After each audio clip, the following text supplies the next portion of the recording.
बिस्मिल्लाहिर्रहमानिर्रहीम। अस्सलाम वालेकुम। मैं हूँ बिशारत राजा, मेरे साथ मौजूद हैं सईद बलोच साहब।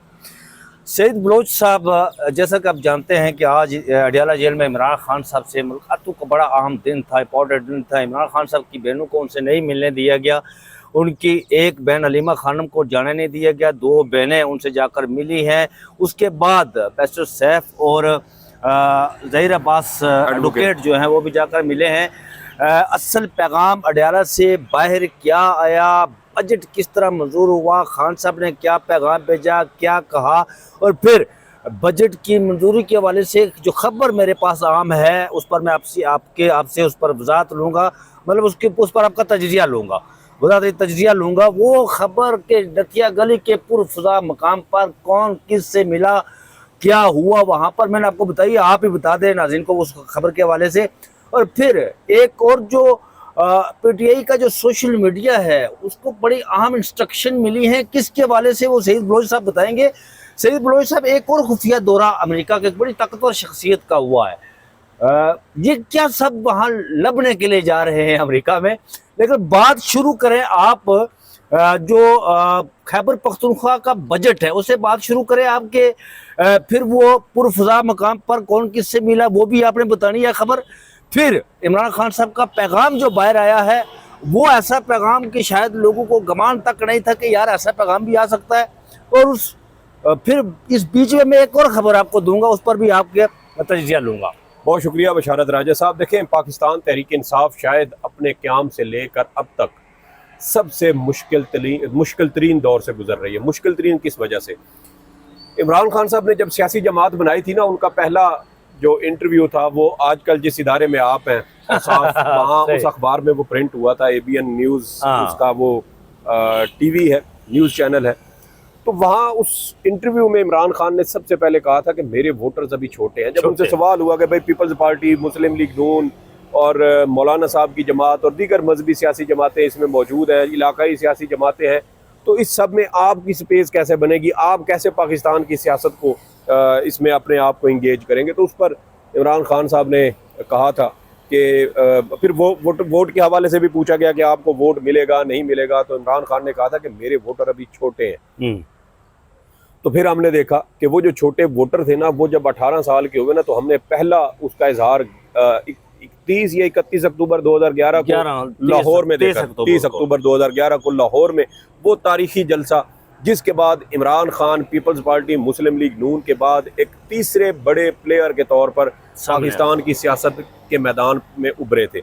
और वहाँ से फिर इमरान खान साहब की सियासत का अरूज शुरू हुआ जो आज मेरे ख्याल में पीक पर चल रहा है। और देखें कि अब आगे मामलात क्या बनते हैं। लेकिन इस सारे प्रोसेस में जब इमरान खान ने सियासी जमात शुरू की और मुख्तलिफ मराहिल से, मुख्तलिफ अदवार से, मुख्तलिफ हुकूमतों के दरमियान गुजरते हुए वो आज इस मकाम पर पहुँचे हैं कि शायद कायदे आज़म के बाद इमरान खान साहब को पाकिस्तान का सबसे मकबूल तरीन लीडर होने का एजाज़ हासिल हुआ। अगरचे आप जुल्फ़कार अली भुट्टो साहब का भी वो भी पॉपुलर थे, इसमें कोई दो राय नहीं है, लेकिन उनका हिसाब ज़्यादा पॉपुलर है। लेकिन जो जुल्फ़कार अली भुट्टो साहब थे ना, उनकी सियासत ज़रा नेगेटिव साइड पे चली गई थी, मुल्क तोड़ने के हवाले से, बंगालियों के हवाले से उनके जो नफरत अंगेज रिमार्क्स थे या बयान थे वो उस वक्त अखबारात में तमाम तार वो रिकॉर्ड शुदा रिकॉर्डेड। अब जो इस वक्त दौर है ना, ये इमरान खान साहब की सियासी जमात का मुश्किल तरीन दौर है। उसकी वजह यह है कि इमरान खान साहब बाहर तो लड़ते आए हैं, पहली बार इमरान खान का अपनी पार्टी के अंदर उसको मुखालफत का सामना है। पहली बार इमरान खान को वट्टा पार्लियामेंट अपनी पार्टी के अंदर से मारा जा रहा है। पहले जो पत्थर बाहर से लगते हैं वो बाहर वाले मारते रहे हैं, उसमें आप अपना तहफ़्फ़ुज़ कर लेते हैं। लेकिन इस बार इमरान खान को अंदर से नुकसान पहुंचाने की कोशिश की जा रही है। और ये नुकसान पहुंचाने वाले कोई और नहीं, इमरान खान के साबका वफादार साथी हैं जो मुश्किल वक्त में उनके साथ भी रहे। लेकिन आज हालत ऐसी है कि यही वफादार साथी आज इमरान खान साहब को दगा देने, बेवफाई करने और उनके साथ गद्दारी करने में बराह रास्त मुलव्वस हो चुके हैं। और ये बात हम नहीं कर रहे, हम तो इससे पहले तज्जिया करते थे, या जो हमारे पास खबर आती थी उसकी बुनियाद पर हम आपको रिपोर्ट करते थे। लेकिन अब तो इमरान खान की बहन अलीमा खान साहिबा ने आज खुद कह दिया, बड़ी एक रूहानी आवाज में, बड़े दिल भर गया था उनका कि खैबर पख्तूनख्वा असेंबली ने इमरान खान साहब को माइनस कर दिया है। लेकिन इसका जो पस मंजर है वो जरा नाज़रीन को बताएं। तो ये हुआ कुछ यूं, अलीमा खान साहिबा के जरिए इमरान खान साहब का बयान क्या है वो हम आपको आगे बताते हैं। लेकिन ये जो बजट की मंजूरी वाला प्रोसेस था, ये इनिशिएट कैसे हुआ, मुलाकातें कहाँ पर हुई, कौन सी अहम शख्सियात थी, किस जगह पर मुलाकातें हुई जहाँ पर ये हिदायत सामने आई, ये सारी तफसीलात भी अब खुलकर सामने आ रही हैं। और ज़रा ये बताते हैं कि खैबर पख्तूनख्वा में नथिया गली एक बड़ा पुरफजा मकाम है, बड़ा खूबसूरत इलाका है खैबर पख्तूनख्वा का। वहाँ पर इमरान खान साहब भी वहाँ पर अक्सर जाया करते थे गर्मियों में, अपने बच्चों के साथ भी वो वहाँ पर वक्त गुजारते रहे थे। तो वहाँ पर बशारत राजा साहब एक गवर्नर हाउस बताया जाता है, जहाँ आपको पता है कि मुख्तलिफ मकामात पर इस तरह के गेस्ट हाउसेज या रेस्ट हाउसेज बने होते हैं। तो वहाँ गवर्नर हाउस के मतहत एक इमारत है और उसको भी गवर्नर हाउस, जिस तरह मरी में गवर्नर हाउस है, गवर्नर हाउस। जी। तो वहाँ पर एक बल्कि दो इंतहाई अहम ताकतवर शख्सियात, डेजिग्नेशन हम आपको नहीं बताते, लेकिन आप यूं समझ आए कि नाज़रीन हमारे बड़े सियाने हैं, वो समझ गए होंगे, वो बड़े अक्लमंद हैं, और वो खैबर पख्तूनख्वा से ही ताल्लुक रखती है। चले यूं भी हम आपको मजीद बता दें। तो वहाँ पर ये एक अहम बैठक हुई और उस अहम बैठक में गंडापुर साहब को ये हिदायत दी गई कि भाई आपने बजट ऐसे, हिदायत नहीं अहकामात जारी किए गए, अहकामात बल्कि ये ज्यादा मुनासिब है, अहकामात जारी हुए कि आपने ये बजट पास करवाना है। और यही वजह है कि शायद अभी बलूचिस्तान का बजट पास नहीं हुआ, अभी सिंध का बजट पास नहीं हुआ, अभी पंजाब का बजट पास नहीं हुआ। थ्रेट्स दी गई वहां पर अहकामात के साथ थ्रेट्स दी गई कि अगर आपने बजट पास ना किया तो फिर हम आपकी हुकूमत को चलता करेंगे। ये वही चलता करने वाले जो 78 साल से हुकूमतें चलाते रहे। जी बिल्कुल चला रहे हैं जी। तो उनकी जानिब से ये सारे थ्रेट दिए गए, धमकियां दी गई, अहकामात दिए गए, और उसके बाद फिर जो कुछ हुआ वो हमने खैबर पख्तूनख्वा असेंबली में देखा। और पीटीआई की पहले सियासी कमेटी के अंदर बजट वाला मामला ज़ेरे बहस ही नहीं था, लेकिन जो एलामिया जारी किया गया वो सारा बजट के ऊपर था। हालांकि इजलास के अंदर बहस सारी ईरान वाले मामले पर हुई। आप बात कर रहे हैं कमेटी वाला मामला आ गया।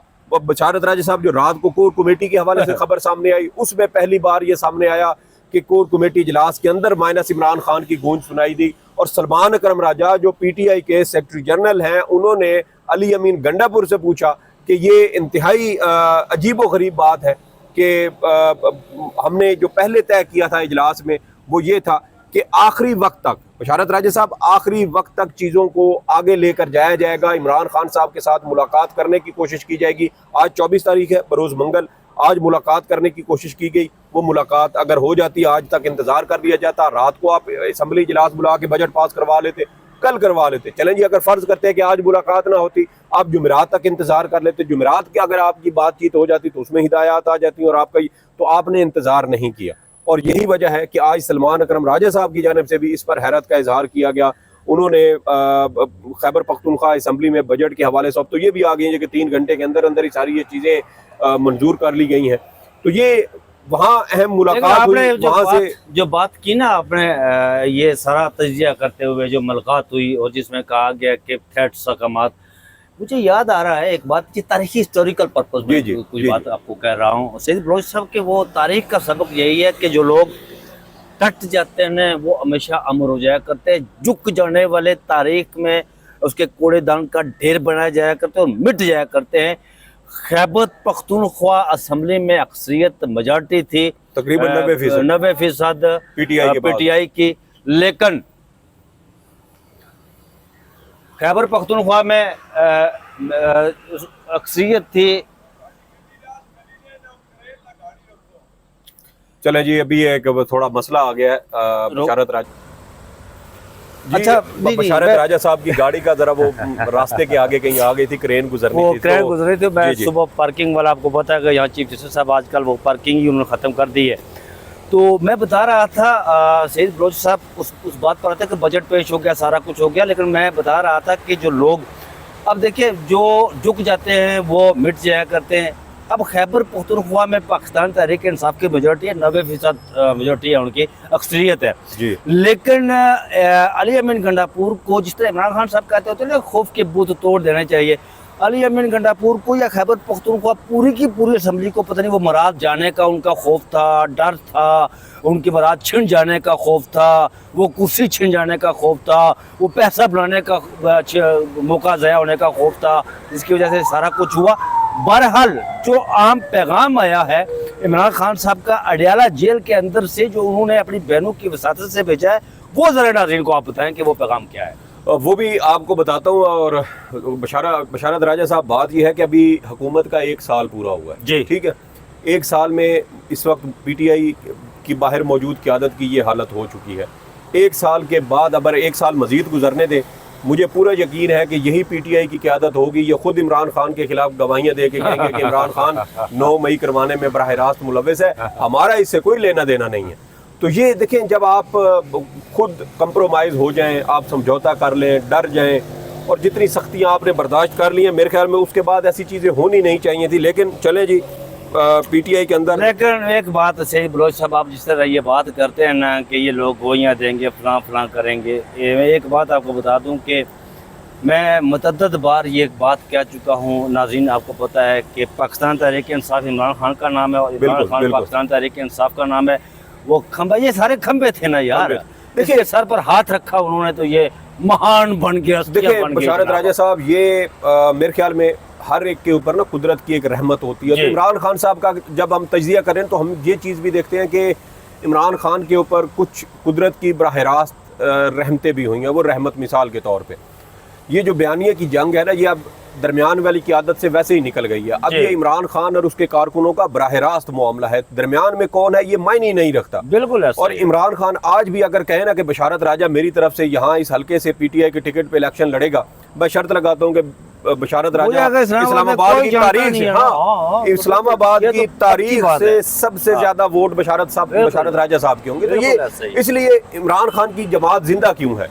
क्योंकि आज मामला इमरान खान और उसके कारकुन नून लीग और पीपल्स पार्टी के साथ मसला ये बना कि कारकुनान बैठ गए, घरों बैठ गए, पीछे हट गए, तो नवाज शरीफ और उनकी क़यादत बिल्कुल मुस्लिम लीग नून का थोड़ा सा मसला और भी है। मुस्लिम लीग नून का मसला बुनियादी तौर पर क्या सही बलोच साहब, तारीखी तौर पर ये जमात कभी स्ट्रीट पावर्स या गलियों की या चौक चौराहों की जमात नहीं रही है।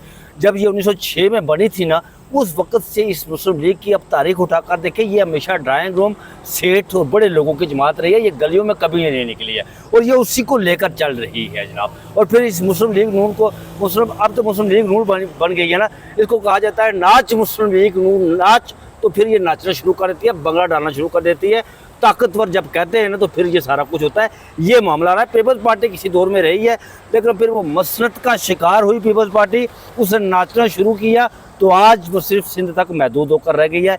पंजाब में, बलूचिस्तान में, कश्मीर में, GB में उसका नाम और निशान तक नहीं रहा। और ये इमरान खान साहब के पैगाम से पहले आपको एक और छोटी खबर दे दें, और वो छोटी खबर बल्कि एक ब्रेकिंग न्यूज़ है। और वो ब्रेकिंग न्यूज़ ये है कि अब पाकिस्तान तहरीक इंसाफ के अंदरूनी ज़राए से ये खबरें सामने आ रही हैं कि जिन लोगों ने पहले इमरान खान को माइनस किया, अब उनकी जानिब से ये हिदायत सोशल मीडिया अकाउंट को जो PTI से मुतल्लिक सोशल मीडिया अकाउंट्स हैं, उनको ये हिदायत जारी की गई है कि आइंदा PTI के किसी अकाउंट से अलीमा खान साहिबा का कोई पैगाम, कोई उनका जो कम्युनिकेशन या मैसेज वो PTI के ऑफिशियल अकाउंट से जारी नहीं होगा। तो ये आप अंदाज़ा लगाएं, ये बराह रास्त खुली बगावत है और ये इमरान खान के साथ गद्दारी है कि उसके कारकुना, उसके जो कुछ मफाद परस्त टोला है उनकी जमात में, वो अब पहले उन्होंने इमरान खान को माइनस किया, अब उनकी बहन के पैगाम पर भी पाबंदी लग रही है।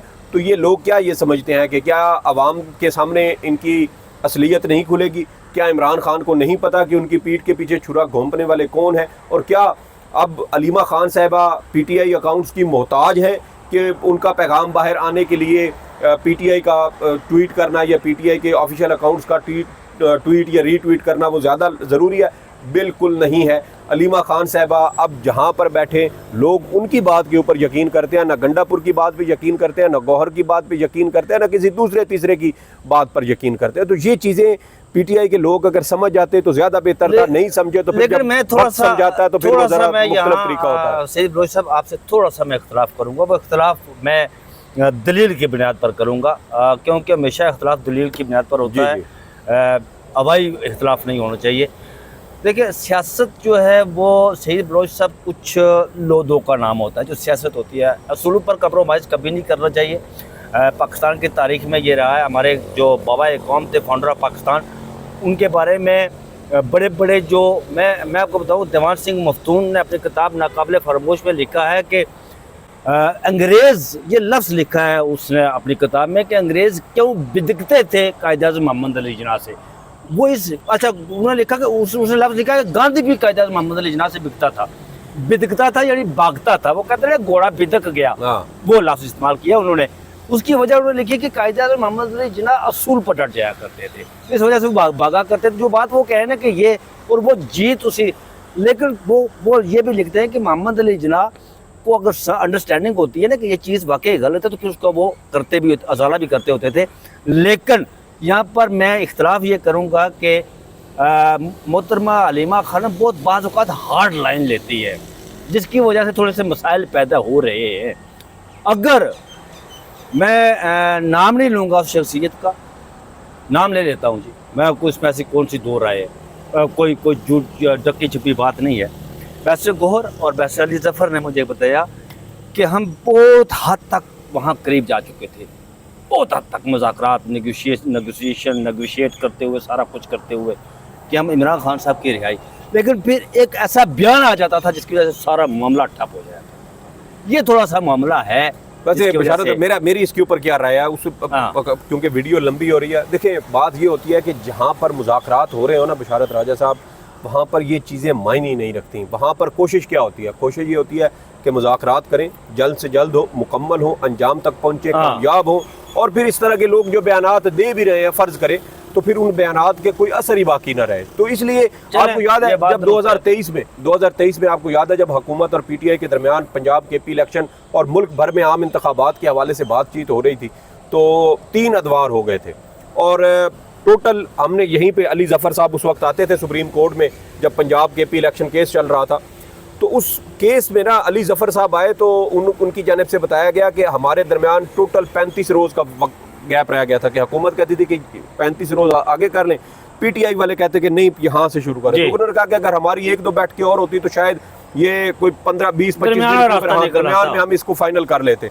तो अचानक इमरान खान ने कहा कि मुज़ाकरात ख़त्म, हमने हुकूमत के साथ कोई बातचीत नहीं करनी।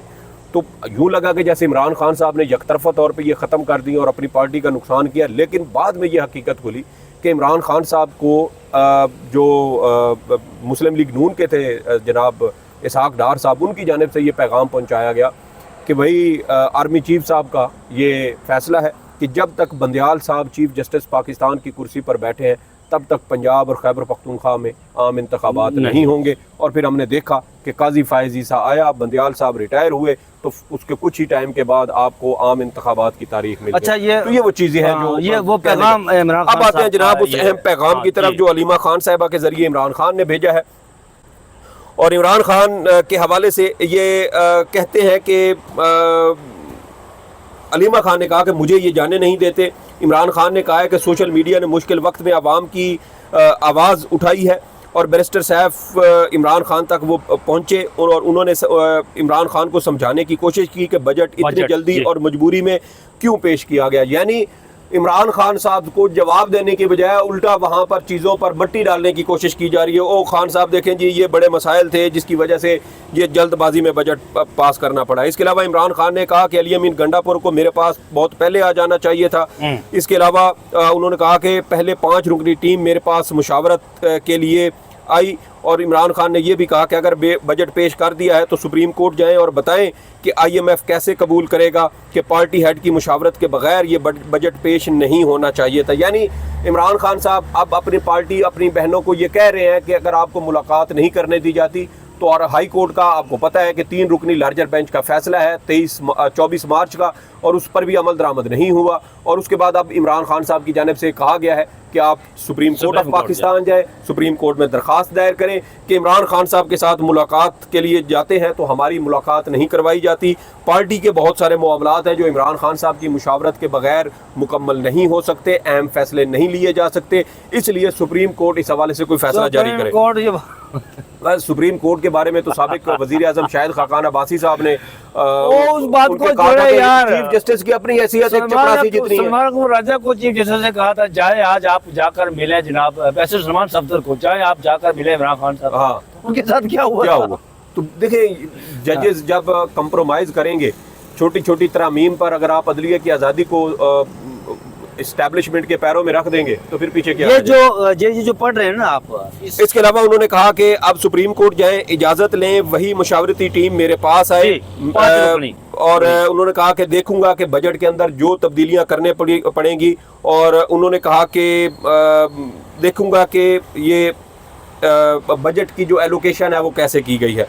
इसके अलावा उन्होंने कहा कि सरप्लस बजट पर इमरान खान बिल्कुल खुश नहीं थे कि बजट सरप्लस क्यों है, और उन्होंने कहा कि आपने ये सरप्लस क्यों दिखाया, ये वफाकी हुकूमत को बेनिफिट करता है। साथ उन्होंने कहा कि अब वो चाहते हैं सुप्रीम कोर्ट से इजाज़त लेकर तब्दीलियाँ की जाएँ, जो तब्दीलियाँ कहेंगे वो करना होंगी, ये उनका हतमी फ़ैसला है। इसके अलावा इमरान खान ने कहा कि ये नहीं हो सकता कि ये बजट कबूल कर लें जो बहुत जल्दी यानी सिर्फ 3 घंटे में पास कर दिया गया। इसके अलावा इमरान खान ने कहा कि हमेशा से ड्रोन्स के खिलाफ आवाज़ उठाई है, लेकिन जो भी हमले कर रहा है इसके खिलाफ FIR दर्ज करवाएं, ये आप वकला बताएंगे। यानी खैबर पख्तूनख्वा में जो आए रोज़ अब ड्रोन हमले हो रहे हैं, जिसमें अभी गुज़श्ता दिनों को 7-8 साल का एक बच्चा जो 5 बहनों का इकलौता भाई था, उस ड्रोन हमले में वो शहीद हुआ, तो उस पर भी आप देखें कि इमरान खान अब ये कह रहे हैं कि ड्रोन हमले जो कोई कर रहा है, पाकिस्तान के अंदर से हों या बाहर से हों, ये मुकदमात दर्ज करवाएं। इसके अलावा इमरान खान साहब की जानिब से ये भी कहा गया कि जब आप बेगुनाह लोगों को मारेंगे तो उससे दहशतगर्दी बढ़ेगी जी। इमरान खान ने कहा कि इस वक्त मुल्क में कोई हाइब्रिड सिस्टम नहीं है, और इमरान खान ने यह भी कहा कि मैं उनसे बात करूंगा जिनके हाथ में सब कुछ है। ये इमरान खान साहब पहले भी कहते हैं कि जिनके पास इख्तियार है, ताकत है, उन्हीं के साथ बातचीत की जाएगी। इसके अलावा इमरान खान की जानिब से कहा गया कि ट्रंप ने आसिम मुनीर को बुलाकर बात की, इसका मतलब है कि मुल्क में हाइब्रिड सिस्टम नहीं बल्कि मार्शल लॉ है। ये बात बड़ी आम है। और उन्होंने कहा कि बाहर के ममालिक शहबाज शरीफ को जानते भी नहीं होंगे, न सदर जरदारी से बात करते हैं। बजट को पास करने के लिए जो भी इनकी मजबूरी थी वो मुझे नहीं पता। हमें कोई बात जो है वो समझ नहीं आ रही। जब बजट के लिए 30 जून का वक्त था, हमारी मुलाकात थी, तो हम में से कोई भी ये पैगाम देता है। ये अलीमा खान साहब अपनी बात कर रही हैं कि ये जो बजट के हवाले से सारे मामलात हो रहे हैं उसकी हमें समझ नहीं आ रही। भाई 30 जून तक आपके पास टाइम था, 1 हफ्ता आपके पास रहता था, मुशावरत आप कर सकते थे, मुकम्मल बहस हो सकती थी, तो फिर सिर्फ 3 घंटे में ये सब कुछ क्यों किया गया? और उन्होंने आज यही कहा कि भाई हमारी मुलाकात हो सकती थी, मुलाकात के बाद जो पैगाम आता वो हम आपको देते और आप उस पर अमल दरामद कर लेते। इसके अलावा उनकी जानिब से कहा गया कि आज सिर्फ बैरिस्टर सैफ को मुलाकात की इजाज़त मिली और बैरिस्टर सैफ ने भी सिर्फ गंडापुर साहब वाला जो बजट का वर्जन था वो इमरान खान को समझाने की कोशिश की, लेकिन इमरान खान साहब उस पर भी मुत्तफ़िक और राज़ी नहीं हुए और कहा कि वो 5 लोग दोबारा मेरे पास आएँ, मैं उन्हीं के साथ बात करूँगा। इसके अलावा इमरान खान ने बजट के लिए मुशावरती टीम को जो है वो 5 लोगों पर मुश्तमिल है, उसको उन्होंने बुलाया है और उन्होंने कहा कि जब सुप्रीम कोर्ट के हुक्म पर टीम मिलने आएगी तो बजट में तब्दीलियाँ करेंगे। इमरान खान कहना चाह रहे हैं कि जब आवाम अपना रद्द अमल देती है, आपको ये नहीं समझना चाहिए कि वो आपको उनकी आवाज़ सुननी चाहिए, बल्कि उनके ख़िलाफ़ नहीं होना चाहिए। इसके अलावा इमरान खान की जानिब से ये भी कहा गया कि ये यहाँ पर कर्नल साहब फैसला करते हैं कि कौन जेल के अंदर मुलाकात के लिए जाएगा। तैमूर झगड़ा, सलमान अकरम राजा और अली अमीन को इजाज़त नहीं मिलती, लेकिन बैरिस्टर सैफ को मुलाकात की इजाज़त मिलती है।